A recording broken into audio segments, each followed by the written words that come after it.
Good afternoon. Welcome to Altrincham Talks, the business edit. Today I'm joined by two Altrincham legends, the Profit brothers, Anthony and Ed. Welcome to the show. Thank you. I've never been called a legend before. I like it. Or a leg end, whichever. That'll do it, yeah, definitely.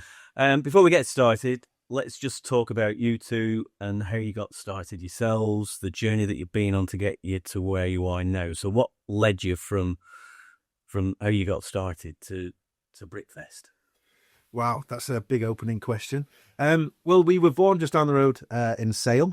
We grew up in a hotel in Sale. Our parents were hoteliers, so they actually had the Amblehurst Hotel on Washway Road. So we were born and raised in a hospitality environment. And then we kind of followed that through. I've worked in hospitality all my life, all around the world.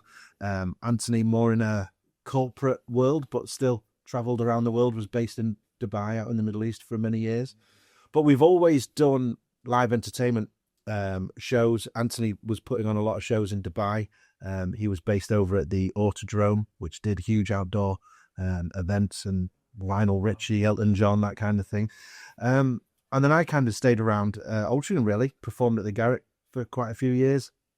And then I actually ended up over in Dubai, joining Anthony, Right. but working in hospitality again. I used to work out there in the Crown Plaza Hotels, one and only Royal Mirage. Tell us about your DJing, Edward. Yeah, well, I was a DJ over there, and so I've always stayed sort of in that entertainment industry. And then we just decided that we would move back to the northwest, and then we started off in Chester. We opened up a small little bar, and then that grew into another bar that we opened up here in Altrincham. Right. One bar turned into two bars turned into three bars. And then Have you still got those bars now? no, we after every sort of bar's lifespan, we tend to upgrade it and move on to bigger and better. So a couple of years ago, we ended up taking over the Bowden Rooms. Yeah. We handled a big renovation there. Again, putting on a lot of live entertainment and hospitality. And then the next step after that was we went into the festival business, using the years of contacts that we'd had from putting on a lot of events locally and regionally, accumulating into sort of one big festival called the Brit Fest. Your theatre stuff. Well, I mean, It's in the Garrick. And of course, there's the West End stuff. yeah, we did a lot of stuff in the West End. When you say we did a lot of stuff, what does that No, mean? isn't it? I know, Yeah, isn't it great? So me and Anthony were involved in productions down in the West End, on the West End and off the West End. We did some co-exec productions and co-produced some musicals that were. We won a couple of Offies, which is off West End Awards, and we were nominated for an Olivier back in Wow. 2022, I think it was. Amazing. So yeah, And you weren't going to mention that.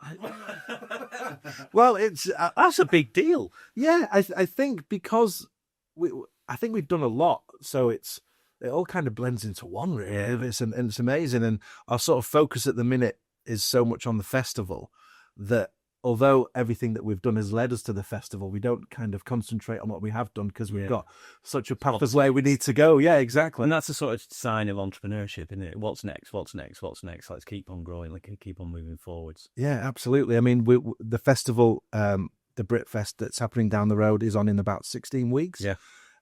Although at the minute, most of my time's planning 2026 because Right. this year's festival tickets are on sale for next year's festival. So we need to have some idea of who's appearing and what is happening. Wow. So I've got to ask, what dragged you back from Dubai to sunny Altrincham? I'm sure we'd all. We could all answer that. Anthony handle that question. I've been back, I think, just over 11 years. Yeah. And the age my children were at the time, it was the right decision to sort of look to move them back and bring them back into school and the extended family and all that sort of thing. And it was a great decision, actually. I mean, I do occasionally in the middle of, well, suppose it's summer in England and it's 4 degrees outside. But no, joking aside, I think it was the right move. It was the right time of my life. We were ready to pursue our, dare I say, entrepreneurial ideas. We were very creative. And we felt the time was right. So, as I'd mentioned, we took a bit of a step into Chester. It was a small business. It was to test the water, really, to see whether we could work together, whether we could do what we were set out to do, and we absolutely smashed it. Honestly, it was such a great journey those early years. But then I think, like Ed alluded to, them, if you fast forward to now and look at the projects we're working on, with the responsibility, the number of people, the the budgets that are involved. It's such a big step, but everything in the middle is what's allowed us to feel comfortable and confident to take that challenge on, because it is a huge undertaking. But I think because it's been step by step, it's not scary. I think we've got the armory there, you know. Yeah, you've had the experience of sort of smaller business just building up. I think it just grows and grows and grows. The Brit Fest really, and we can get into more of the idea later, but it was to try and scale up what we were already doing. Yeah. Whether it was as music promoters or as theatre producers, it was just to take the same concept with the ability to provide more tickets. And that was really it, wasn't it, in a nutshell? I think we were so used to having a sort of bricks and mortar business, which is great and they're amazing, but you are limited in terms of scalability. Yeah. Whereas using all of our experience and passion for live events allowed us to branch out into doing a festival where really the scalability is endless. Because yes, obviously one festival has its limitations, but you can do multiple festivals. So it's really exciting to what the future holds for your sort of trajectory we're on. We'll talk a little bit about the future and how to scale businesses a little later on. We work with a lot of businesses. Some of them are family businesses. I've got to ask you, what's it like working with each other all the time? Well, I'll happily go first and say it's a privilege to work with my brother. I love it, you know, because we're mates as well. So we get to, even though you're working, you're hanging out, you know, every day. There's always a joke. It's never, we don't take life too seriously, even though we've got a lot of serious things to do. But it's good, isn't it? And, you know, what's a real, even just this morning, my eldest son is nearly 20, rings up and says, where are you and Ed working? And we're working at our little office space today. Can I come and join you? And I think it just attracts a nice energy, and it's a good environment. And I love that. Ed might answer completely differently, but I really like it. No, not at all. It's amazing to have someone that you work with that you can absolutely 100% trust implicitly. And we have very different skill sets. And I'd go to far as to say in my weaknesses are Anthony's strengths, maybe vice versa. But I know that when I'm concentrating what I need to do, I don't even have to question Anthony, because I know that we have the same goal. Yeah. We have the same level of expectations of delivery.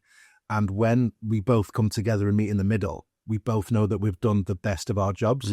So when it comes to the crunch time, a couple of weeks out of the festival, I've trusted that Anthony's done all his jobs. He's trusted I've done all mine. And then when we meet in the middle, it's good to know that everything's come to fruition. So we're both winging it, and we absolutely. Yeah, totally. I think I remember coming into the boarding rooms one day, and you were up a 20-foot ladder, sort of messing around with some lights, and I think you were sort of front of the house doing something. Is that the way you sort of work it? You are more technical operations, you are more marketing, or do you have a skill set? The blended crossover is quite bizarre, because often where we perhaps would be in life, it tends to cross over when it comes to work, doesn't it? It's really quite interesting, and it's not an exact science either. So there's a lot of jobs that maybe I've done in our businesses leading up to today, but all of a sudden now at festival level, it seems to be Ed's real area to shine. So it's not an exact science. There is a lot of crossover, but I think, again, using our background, and like Anthony said, from the businesses we've had to build up to this moment, I think Anthony's real skill set is the communications. Obviously his background in the corporate world, he's used to dealing with a lot of big clients, corporates, hospitality, sponsors, that area. So Anthony, you could argue, is the brains of the operation in that respect. I hope not. And then I just really enjoy the creative side of it. So putting on the actual show that people see is a real passion of mine. Right. And just making sure every little detail, the lights, the sound, all of that comes together. So that's why I think trusting Anthony to do his side of the business and he trusts me to do mine, hopefully when we meet, the end product is exactly what we both envisioned when we set out to do it. Yeah. You know what's quite interesting on that point is that when you get to watch whatever the end result is, so let's take Brit Fest as an example, when you see 10,000 people dancing on a Sunday night, that's been my driving force the whole time, as it's been Ed's. We get there completely differently. We pursue different roles in order to deliver that, but we've got the same ambitious, we're looking at the same goal there. So it's not the financial element. It's not the ticking off that box. It's just seeing that what we've set out to achieve has actually come to fruition, and it's quite exciting, that, isn't it? Yeah, we're not really led by a financial goal. It's a goal of making sure people have an amazing time and experience. And from the businesses we've had previously, we've always followed that mantra. And to our detriment, honestly, financially, we could have earned much more money. But where we've spent the money, it's created a real experience for people. And we did a lot of events at the Bowden Rooms, which were immersive experiences. Never made any money, but people said that was literally the best thing I've ever been to. And that's really what drives us. And I think hopefully over time, the longevity of that will pay off in future. Yeah, definitely. You obviously you moved to Chester. You had businesses over in Chester. You've now got businesses in Altrincham. Tell us a little bit about what you've got in Altrincham at the moment. You got the green room, haven't you? So yeah, well, we still operate the green room. Yeah, have done for 11 years. It's a fabulous, almost iconic little venue of Altrincham now as a live music venue. And it's quite interesting because even just last night we had an event on that was born on the back of the festival. So there's a lot of crossover and engagement where big bands that would play a festival can break down and the front man can come and deliver a Sunday night show, which is really great. Yeah, that's a really fabulous business. I think again it plays into creativity. Yes, it's a business. There has to be an element of consistency, but you can always change things with the music, the entertainment, and it's really quite exciting. And I love that. And it also keeps you involved in grassroots, which I think is really quite important. Yeah. So Altrincham's obviously an important place for you. You've been heavily involved in Altrincham Bid in the past as well. How important is it, do you think, for Altrincham to have something like the Bid around? From the very early days when it was called Altrincham Forward, I remember, it was just that. It was forward thinking. And I remember we plugged in our early days with Green Room to develop the Goose Green Festival with Altrincham Forward, which became quite the thing, didn't it? And I think, if I'm not mistaken, the numbers at year 3 was up to 12,000 people, something like that. And I think without having the infrastructure of what became Bid, it would never have happened. And I think we've grown from that. And I know over time, particularly recently, it's been challenging and budgets have been tight. But I think it's shown the way for businesses to take control of their own town centres and put on, whether it be events or community space. I mean, this food festival is fantastic. You know, what a great connection of businesses. And what is difficult is if you put yourself in the shoes of a resident in Altrincham now, well, what a place to live. You know, if you actually get immersed into this town, well, you're going to be busy every day. You're not going to have a lot of money left. There's always something to do. So I think on the other side of that, as a business, you're always trying to think, well, how can we be part of that? How can we connect to them? And now as Visit Altrincham, I think as a way of bringing people into the area is superb. And obviously we're connecting to that through Brit Fest as well, because we've seen such an influx of tourism from all over Europe, actually. In fact, from Cheshire and New York was all over the world, and Australia, with those people visiting us, Altrincham from all over the world last year. Brilliant. Good stuff. You're both entrepreneurs. You both have multiple businesses now. What would you say are the biggest challenges for you as business owners? I'm really curious to hear your answer to this one. We discussed this actually. There's a lot of challenges, there's no doubt. I think having a slightly different answer to your question, but I think it's really important to have a support structure, whether that be business partner, spouse, family members. We couldn't have done what we do now if we were doing it on our own. Purely because of the difficulties that face you in this everyday life at the minute. Like Anthony mentioned, budgets, the business, the general sort of well-being of everyone. It's a very difficult environment to not have a 9-to-5 job and at the end of each month knowing exactly how much you're going to earn. There's been months, years where we've not been paid, but the driving force behind that, and some days you have sad days where Anthony will come in and pick me up and vice versa, I'll pick him up. So I think it's having that support network to know that you're doing the right thing, you're making the right decisions, even if they are hard decisions, you're still making the right decision. And just moving forward with it. If you've got an idea that you're passionate about and you are able to deliver it, then keep going with it. Don't focus on every month, have you got enough money? Have you got enough money? Hopefully the money will come if you can drive forward enough with the idea and the ambition. Yeah, I think having that ambition is really important. We always say to our clients, hope isn't a strategy though, so you've got to put a plan in place to make it happen. Oh no, absolutely. Yeah, I'm going to say the environment that you surround yourself with, the people in particular that you surround yourself with can have a massive impact. Oh, it's almost the biggest, isn't it? You know, you put yourself with 4 smokers, you become the 5th, don't you? Yeah. Well, there's that phrase in there. You are the average of the 5 people you spend the most time with. Very much so. So, you know, you need to surround yourself with people who are going to pull you up rather than drag you down. And we all know those kind of people who can. And it's creating a team around you as well. No matter what business you're in. Anthony always has a great thing about Virgin Airways, that they might be the best airline, but I bet Richard Branson's not a very good pilot. So he doesn't fly the planes. He just puts the best pilots in the right position. And I think with Anthony, he's obviously bars, he's got the right managers, he's got the right bartenders and things like that. And especially when we're on a project like the Brit Fest, we can't manage every aspect of that. So although we oversee it and we manage it as a whole, we put in the best people that we have available to manage their area of expertise. We'd be naive and foolish to think we can do it ourselves. So you almost have to leave your ego at the door and bring in the right people. And again, trust that they are on board with your vision, your delivery, your expectations. And I think it's just that, again, having that support network that drives your initial ideas forward. Yeah. I was talking to somebody earlier on the 2 biggest mistakes, business owner mistakes. Nobody can do it better than I can. And why should I pay somebody else to do it when I can do it myself? It holds so many people back. You know, if you have an ego that big that you don't think there's anybody else better than you at doing things. And you know, I've interviewed some amazing people over the years, including you two, of course. And one of the biggest things that successful entrepreneurs always say to me is when I ask them what makes them as successful as they do, is that they employ people who are better than them at doing stuff to do stuff so they don't have to.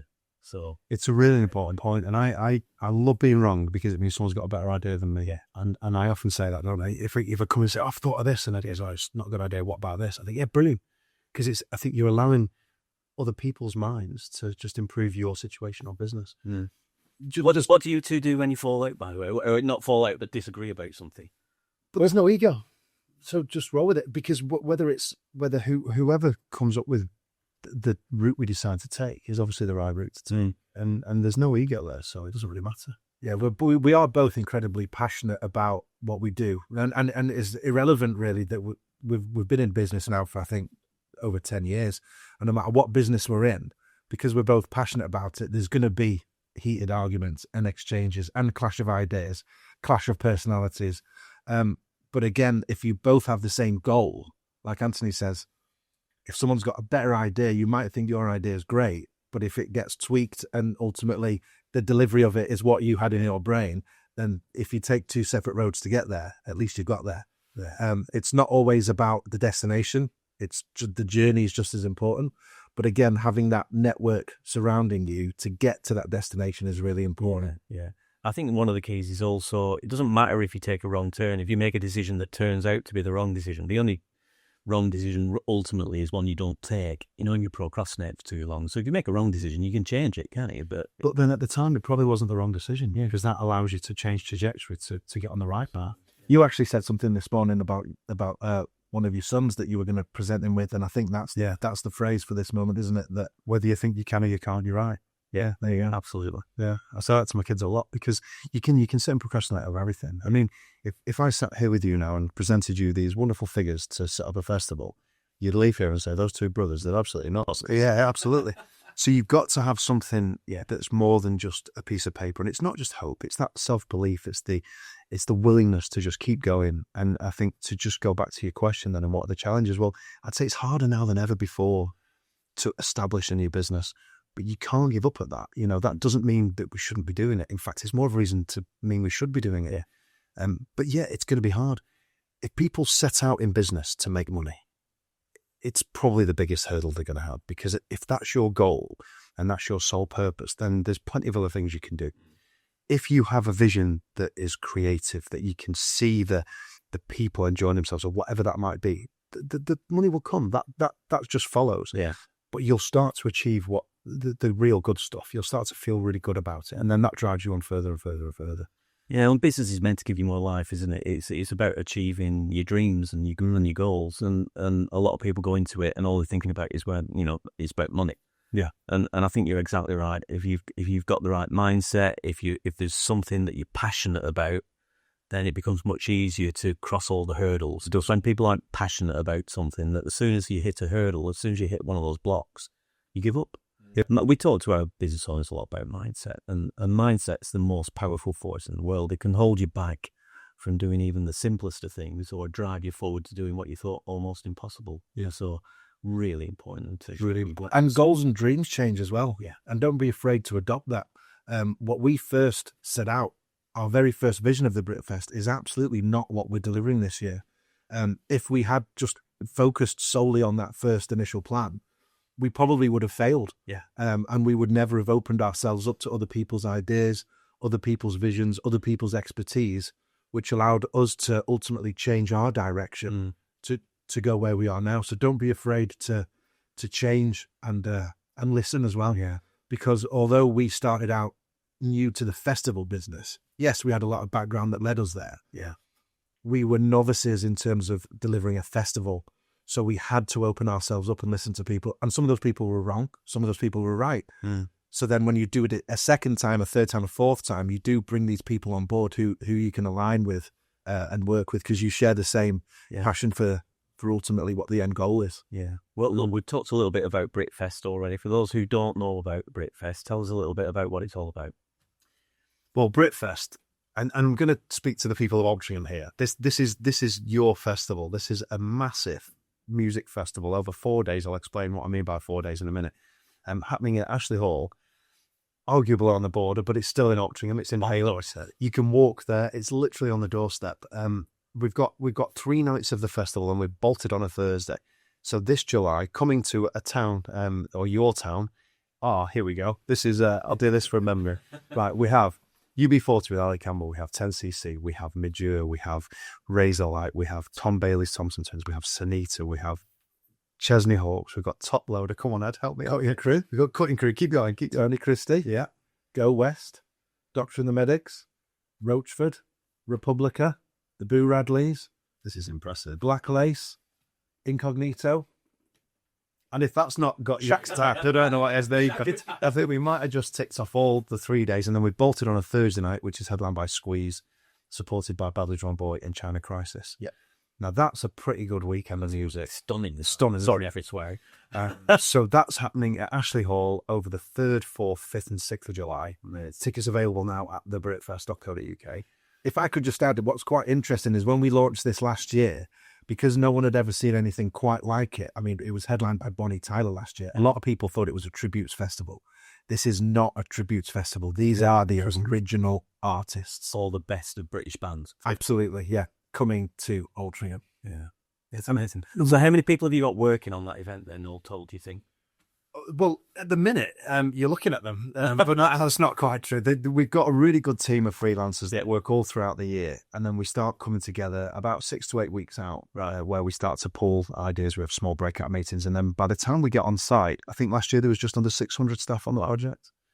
It was quite a lot to manage as well. Yeah, because obviously you've got your full stage crew, you've got your full backstage crew, you've got all the bar staff, the wait staff, the con club who manages amazingly the VIP area, all their staff. You've got the living vehicles staff, you've got the overnight staff, you've got the security, you've got the first aid. It's a full team. There's so many hosts to this project. Yeah, and like Anthony says, I think if you were to count everyone up, it's well over 500 people. Yeah. Wow. Can I give you a bit of an insight into some numbers? Yeah, sure. We're 16 weeks out now. Thankfully, we've already exceeded the number of tickets in total that we sold last year already, which is fabulous. You must be glad. Yeah, big relief. But where we've seen real growth, and this is great for Visit Altrincham in inverted commas, is that we were 300% up on motorhomes, which means people are seeing this as a destination to travel to now. It's a staycation. It's really great. We're 400% up already at this point on weekend tickets. So those that may have come for the Friday, brilliant, people will still do that. But people are coming for the whole weekend. Now they're staying at guest houses, they're staying at hotels, they're coming into the town, they're staying at mates' houses.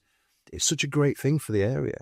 And I think what we've seen quite challenging is trying to connect with the local people to say, look, this is on your doorstep, come along. Because if we're going to go away for next summer, we're going to plan now, and we're going to put it in our diaries, and we're going to book a hotel, and we're going to schedule it however we do it. But when something so good is so close, you just think, oh, it's almost that manana, isn't it? Yeah, we'll get to that. We'll go to that. We'll see if our friends are going. And this kind of world we live in, it's fear of missing out on something else. You don't want to get in it. So it's a real. We'd love to connect more with the local area to say, look, this is on your doorstep. Get involved, be a volunteer. trade with your business. Contact us. We'll give you some tickets to give to some of your clients. Yeah. Use it as a networking day for you and some of your good clients. So there's a lot of ways that businesses and people can connect to this. So you've got some of the businesses of Altrincham and other areas will be there with their own stands and Yes. things as well. Down with them. Like I mentioned, the Con Club, and very graciously and amazingly take over the whole VIP area. So they bring in the Con Club bar. Unagi trades there for the food, amongst other food vendors. Barry Cooperman, who runs the Belgian bar, is on site with a couple of he specialises in festival food and drink as well. So he's got a couple of stalls. A lot of local charities are there raising money and awareness. Most Bakery, of course, this year, debut. Yeah, Most Bakery going to be there doing their amazing coffee and pastries. So yeah, we really try and include the Altrincham businesses as a bit of a showcase to the people that literally come from all over the world. And I think, like Anthony touched on, we learned a lot last year. And one of the things we've done is we've delayed the opening of the main music arena till midday. Yeah. So if you are staying on site and you do wake up from your tent camper van at 9, 8 in the morning, whatever, you can wander into Altrincham. And I think Visit Altrincham, we're going to have a stand there with loads of information of how to get into Altrincham, what's to see in Altrincham. And I think already Justin at Toaster said they're having bookings for breakfast over the weekend. So I think bringing people literally just down the road is going to give them the opportunity to explore Altrincham throughout the day, throughout the morning, staying in the hotels, travelling in and out. We've obviously got the free shuttle bus service as well, which is going to pick people up from all over Altrincham. So I think it really is showcasing Altrincham to the world, basically, which is great. So if people want to get involved, if they want to buy tickets, what's the best way to get in touch? Everything through the website. So we have our naughty name, which you have to add the. So everyone knows it is Brit Fest, but if you add the to it, thebritfest.co.uk, and everything's on there. So your ticket prices, day tickets from £55, which is actually a bargain. It's you get it. If you've been out to the Court Live recently, if you go for a night out, it's significantly more. But obviously you've got a whole day of music, and then everything's on there, from whether you want to get involved as volunteers to corporate tickets. Everything's on the website. And reach out, send us an email. I'm Anthony at the Brit Fest, Edward at thebritfest.co.uk. Reach out if you've got a weird and wonderful idea or a business and you want to connect in some way. Just like that. Is it Anthony with an H? Anthony with an Anthony. We're back to that. Yeah, I was going to say our main sponsor this year as well is ABC Plus Warranty, who is an Altrincham-based business. Mm-hmm. So we do try and focus a lot of it on Altrincham because it's a festival for Altrincham, but with a much bigger reach. Yeah, Definitely. Talking about Brit Fest, then, as business people, what would you say has been the lowest point for you in the whole journey so far with Brit Fest? Wow. We do have them. We do. This is where I think you build something special inside yourself when you get through these moments. There's quite a lot of moments, honestly. When last year was a challenge, and then there's things were happening, like the general election was announced on the Friday, so that ruled out all our media. England, we were, for the first time in my life, I was begging they didn't win the game that led to the game on the 8th of July or the 6th of July. So we had a lot of challenges, and these challenges really booked our trend for ticket sales, which of course we needed to hit a certain goal and target. So these were quite low points. And then after the festival, and we sort of looked and sat down and thought we can do this all again. Your resilience comes back, your fight comes back, and you remember why we're not giving up, and we will go back in and do it again. And that's not to say last year wasn't a success; it was a huge success, but it was a real challenge, and there was a lot of things against this. Yeah, what would you say was the high point there? For me, I'm sure Ed would agree. It was when Saturday night, when the arena was full, there was near on 10,000 people dancing, and you're thinking, we've created this. That was my motivation all along, and to be part of it and to see it come off, and I think we've shared pictures with each other afterwards of whether it be a drone shot or something, and put I said, dude, look, we managed to do this, and I think that was an achievement. I think I actually still live in the area. Anthony lives a little bit further out, but I live just in Bowden, right? So I actually walk the dogs through the showground. Yeah, and I think for me, from seeing what is a field to, like Anthony said on Saturday night, peering through backstage and seeing the legend that was Bonnie Tyler in front of 10,000 people and thinking, oh my God, look what we've done. And it all started in Village Cafe in Hale, and all we were trying to do was a one-day charity, sort of charity-based festival that grew into a 3-day commercial, sort of global enterprise. It must really get you.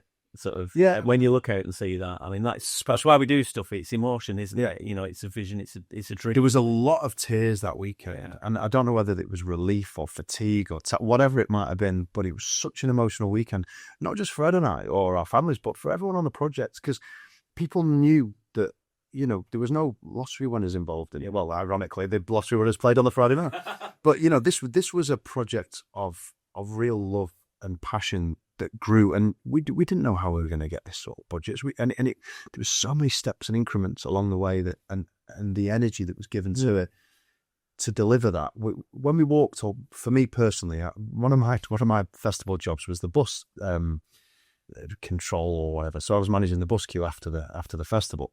So that tied me up for about an hour after the band. When I walked back into the office on the Sunday night, it was like, I could only compare it to being a player having just won the Champions League, walking back into the dressing room. That elation, that relief, the clapping, the cheering, I'm sure you can remember it too. It was such a beautiful moment.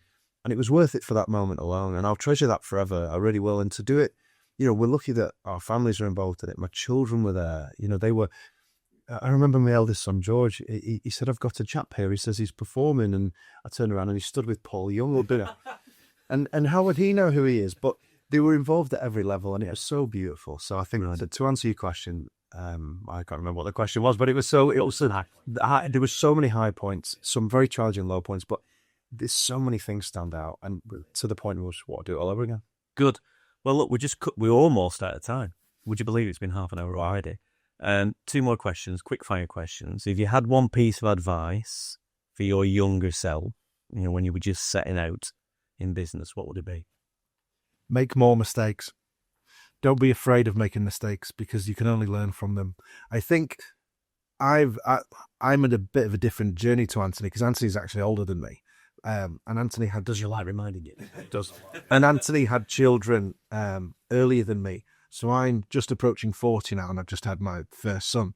So I think for me, it's not being afraid in the early days to really challenge yourself, put yourself out there, make as many mistakes as you can, because there comes a time when you can't make mistakes. So just that whole learning experience, which only comes from making mistakes. You don't learn when you succeed because you think you've done it right. You can only really learn from making the mistakes, and just having that support network around you that when you do fall, they catch you and they bring you back up. And then just keep going, like Winston Churchill says. What a beautiful answer. I think I had this thought recently.